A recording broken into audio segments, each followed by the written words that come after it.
Who is the DJ Woodturner? The DJ Woodturner is Cozy Powell. He is a mobile DJ and more recently an amateur woodturner. Hi, welcome to the workshop. Come on in. Let me show you around. This is just a bit of a small guided tour of my simple workshop with some of my tools and maybe give you some ideas and some inspiration. I've been inspired by many people from YouTube. I do like to keep things in a place. I've got all my tools, my power tools up on the left hand side there. So I like to keep all my power tools nice and tidy in one place. More mechanical tools hanging up on the wall and screwdrivers, etc. Little bits and bobs, you know, the bits and bob trays, grinding wheel, some consumables up there. And I think I'm getting a bit old now. I like to label things as well because I often look around for things and can't find what I'm looking for. So I do tend to put labels on things, those nice labelers. Lots of clamps and various other things up the top there. And yeah, storage area here. A couple of projects I've been working on. Small child's bike, a little Schwinn from Chicago. That's all been restored for my great grandchild. But the main reason for bringing you into the workshop is to give you a quick look around the wood turning area. So I've recently started doing a bit of wood turning. So up on the left hand side is my storage area for my tools and my laptop, of course, and bits and pieces that I'm going to need. One of the most valuable things I've got is my beautiful Pro Edge Robert Sotheby sharpening system. Absolutely amazing. Love this piece of kit. Brilliant system. Can't recommend it enough. Absolutely amazing. Bit of heat going on down there. Does get a bit nippy in the old garage, so I've got myself a oil filled radiator. And obviously Betty's bed's there. She comes and joins me from time to time, my little Jack Russell.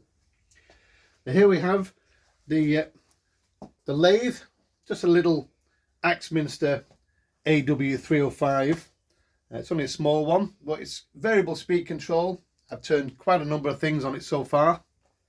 We'll have a look at that in later videos. I've got my tools hanging up on the wall, and one of my phrases that I tend to say to people is, sawdust is man glitter. To that end, we have a little Alexa device. She's not called Alexa, she's called Ziggy. It's one of the only names that I could find that was available that she responds to. So Ziggy Sawdust. So Ziggy, are you okay? Are you okay, Ziggy? Yes, she's definitely there somewhere. I'm feeling a bit scared. Oh, very I've good. been talking to the Marvel character Venom. Ziggy, and he... Stop. So I've automated a few tasks. I can now get Ziggy to do a bit of work while she's in the workshop. Ziggy, turn the workshop on. There we go. She turns the workshop on with voice activation. Sometimes you've got your hands full and you can't turn things on. Here's another example of voice activation. Ziggy, turn the heater on. There we go. We're nice and warm with the heater now. Ziggy, turn the heater off. One of my favourites, I'm sure some of you might enjoy this. I built a little dust extraction cabinet here. I was inspired by the great Richard Raffan. It's just some scrap wood and a few plastic decoration tiles left over from a bathroom refurb. So I'll demonstrate how that works briefly. So basically it's fixed on this side, a little shelf on the top, and the right hand side is adjustable for different size job. For small jobs we can make it a small sort of compact area, and for larger jobs we can pull it out and make it a bit wider. Now to get more dust extraction, I made a little add-on piece here, just again some scrap wood. And because my lathe's red, I decided to colour code everything. I had a bit of red paint knocking around. So I made this, another couple of tiles, bit of scrap wood, and a light on the top here, left over from the old fish tank. So this now fits on the top, quite nice, and it was a bit wobbly at first, so I thought, well, I need something to secure that. So another bit of scrap wood, just fastened it on the side, pop a little wing nut on, and that holds very nice and secure. So again, if you require more sort of space, I found another piece of scrap wood. Again, I've coated it red, and this slides nicely onto the lathe, into the slot in the middle, and pushes up. So we've got a bit of a work platform. We've even got a spare leg on the side here, so we turn that round and lock the leg in, so it's nice and secure. The beauty of this is it illuminates and operates by voice control. Ziggy, turn dust extraction on. Sometimes, Ziggy, turn dust extraction on. It's not working today. Ziggy, turn dust extraction on. There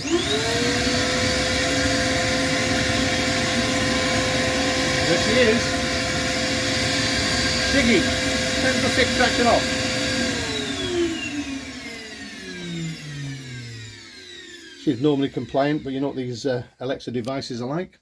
So yeah, that's voice activated. So if your hands are sort of occupied, you can control her by voice command.